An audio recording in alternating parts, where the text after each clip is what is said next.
Now, we mentioned the UK before, but now out of control immigration means that Britain's population is now bigger than France's, and new figures show 10 million more people are due to arrive within a decade. That'll take it to 72.5 million people by 2032. Douglas, look, this is extraordinary. Where is the UK going to house all these people? Where are the plans? There are no plans. They're not going to be able to house them. The whole thing will break down. I can say that with absolute certainty. You know, when net legal migration was at about 300,000 a year 10 years ago in the UK, the Conservative government, the nominally Conservative government, said that they had a house building target of about 300,000 houses a year because there was a housing shortfall. That's brilliant. And of course, you don't have to be a maths genius to know that even if they did make that target of house building, which they never made, all that would happen would be that you'd keep on concreting over the countryside in order to put up houses for people from the rest of the world. Now, they failed at every one of the targets they had when migration was in the realm of about 300,000.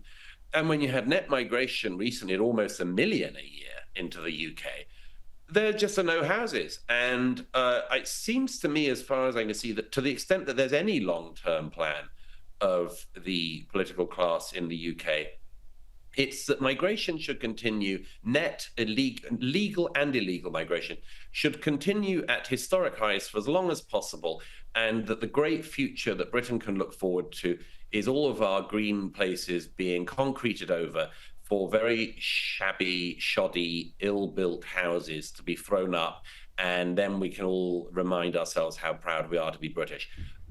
It's not my dream for the future of my country of birth. I don't think it's the dream of many British people either. Obviously, you know, the people will have to speak at some point through the ballot box. But the problem in Britain is that every time they speak, their elected representatives ignore them. So it's enough to make one feel pretty pessimistic about the future of the country, I have to say. Yeah, which is such a shame, but those figures are out of control. Now, before we let you go, Douglas, you have a new book coming out soon on democracies and death cults, releasing April 8. Tell us about it.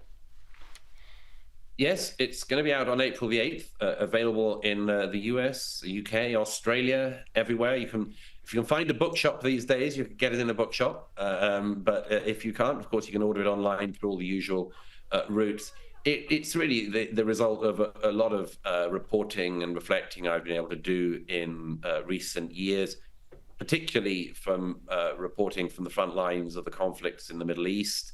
But also really focusing on what I regard as being that crucial question, which is what has gone wrong in countries like Australia, Britain, America, Europe, where we see particularly a younger generation coming up who seem not to be able to tell the difference between what I call democracies and death cults, between civilized, liberal-minded societies like ours and death cults who literally want us dead.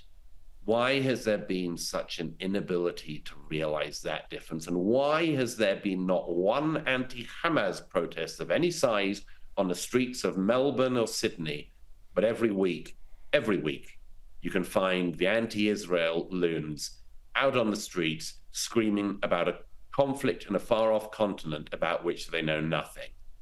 I think there's a lot that this tells us about Israel, but there's an awful lot it tells us about the rest of us too. So I hope everyone will pre-order it. Absolutely. On democracies and death cults, releasing April 8, not to be missed. Douglas Murray, always wonderful to speak with you. Thank you so much for joining me on the show this evening. Great to see you again.